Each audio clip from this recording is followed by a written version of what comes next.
Want to find and view every comment you've ever left on YouTube videos using your phone? YouTube keeps a complete history of all your comments, and accessing it on mobile takes just a few steps.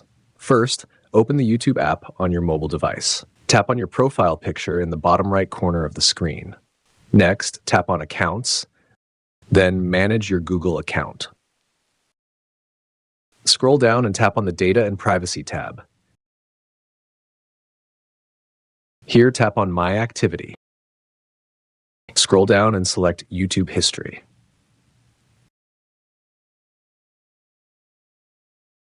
Go to the Interaction section, then tap on Comments and Replies.